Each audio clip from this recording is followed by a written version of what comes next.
Salve pessoal! Então, vamos falar sobre quinhentismo? Legal! Olha só, para orientar melhor o estudo sobre esse período da literatura, nós trouxemos aqui uma questão da UDESC para a gente fazer aquela resolução comentada, e isso já serve como uma orientação sobre os principais aspectos do quinhentismo que vocês têm que saber. Legal? Bora lá! Então olha só, o movimento literário que retrata as manifestações literárias produzidas no Brasil à época de seu descobrimento e durante o século XVI é conhecido como quinhentismo ou literatura de informação. Analise as proposições em relação a este período. Pequena observação, pessoal. Aqui a UDESC comete uma pequena imprecisão, tá? Mas eu acho que é legal a gente até aprofundar um pouco mais das nossas noções, lembrando que quinhentismo é o nome desse período dos anos 1500 na nossa literatura, tá certo?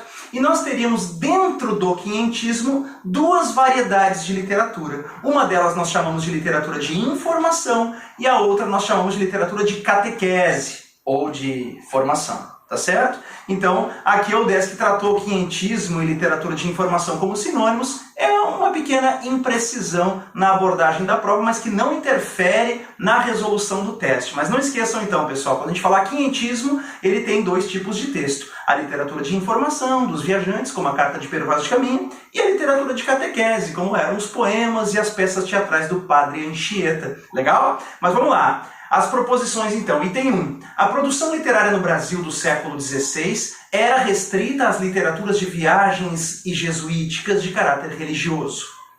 Perfeito! Olha só, a gente tem dois tipos de manifestação, bem como a gente falou agora há pouco, né? Só são duas possibilidades, né? Restrita às literaturas de viagens, que a gente também chama de literatura de informação, e as literaturas jesuíticas de caráter religioso, que a gente chama de literatura de catequese ou de formação. Legal? Então o item 1 está correto, tem essas duas possibilidades e apenas essas duas possibilidades aqui para estudo na nossa literatura quinhentista. Legal? É isso aí. Agora o item 2. A obra literária jesuítica relacionada às atividades catequéticas e pedagógicas raramente assume um caráter apenas artístico.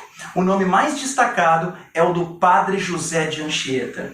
Pessoal, vejam, quando diz ali que essa literatura dos jesuítas é voltada, né, para a atividade de catequese, para a atividade pedagógica, ou seja, para incutir ideias no índio, né, ela raramente assume um caráter apenas artístico. Quer dizer, na verdade, então, a verdadeira razão de ser desses textos produzidos pelos jesuítas não era pura e simplesmente fazer arte, né? Aliás, essa não era a principal preocupação deles. A principal preocupação de um jesuíta como Anchieta, quando fazia uma peça teatral, era justamente ensinar algo, ou melhor, doutrinar o índio, certo? Portanto, o aspecto artístico fica em segundo plano. Então está correto o item 2 quando diz: a obra literária jesuítica relacionada às atividades catequéticas e pedagógicas raramente assume um caráter apenas artístico, tá certo? É isso. E o nome mais importante, mais destacado, é sim o do Padre Anchieta, tá certo? Então isso aqui não é só fazer arte para botar beleza no mundo. No fundo, o principal aspecto desses textos é um aspecto utilitário, de ordem bem prática, que é ensinar determinados valores ao índio. Perfeito? É isso aí. Bom, pessoal, o item 1 está correto, o item 2 também. Vamos ao item 3.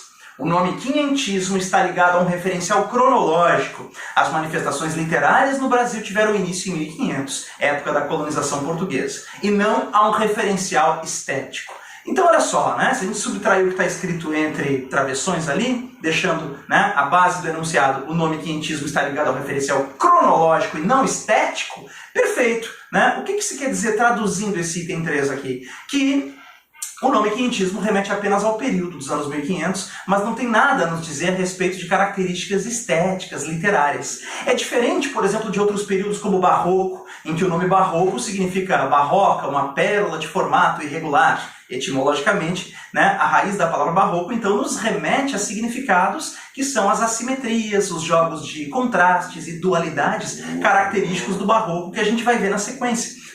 Então, quer dizer, os nomes barroco, arcadismo, romantismo são referenciais estéticos, apontam para características de estilo artístico. E o nome quinhentismo não. O nome quinhentismo só está ligado mesmo ao referencial cronológico, ou seja, tudo que foi produzido nos anos 1500. E isso tem muito a nos dizer sobre o que é quinhentismo, né? Quinhentismo realmente não é uma escola literária, mas apenas um período introdutório da nossa literatura, com características muito heterogêneas, muito difusas. Não há uma característica estética, artística, marcante nesses textos. Até porque, na maioria dos casos, esses textos acabam deixando a função artística, a função poética da linguagem em segundo plano, tá certo? Então, é isso, gente. O nome quinhentismo está ligado ao referencial cronológico e não estético. Correto, item 3. Passando ao item 4, as produções literárias desse período prendem-se à literatura portuguesa, integrando o conjunto das chamadas literaturas de viagens ultramarinas e aos valores da cultura greco-latina. Falso! Por que está falso, gente? Olha só, a parte final ali, quando diz, né, valores da cultura greco-latina, isso está errado.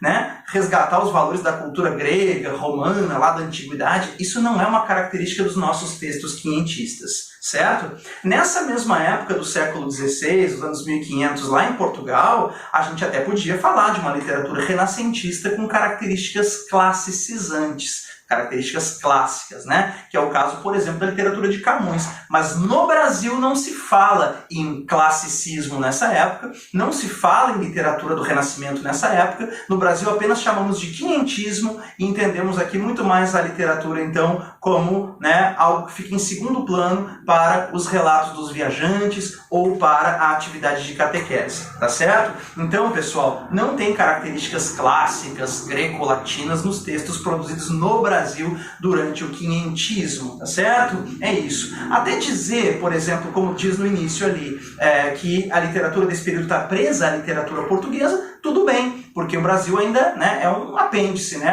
vai se tornar colônia de Portugal e as manifestações literárias dos séculos XVI, XVII e XVIII estão presas ainda ao sistema literário português, né, da metrópole. Mas a parte inicial está certa, mas o erro do item 4 é o final ali, quando diz valores da cultura greco-latina. Isso é absolutamente falso, beleza? Agora o item 5 para a gente terminar. As produções literárias deste período constituem um painel da vida dos anos iniciais do Brasil colônia, retratando os primeiros contatos entre europeus e a realidade da nova terra.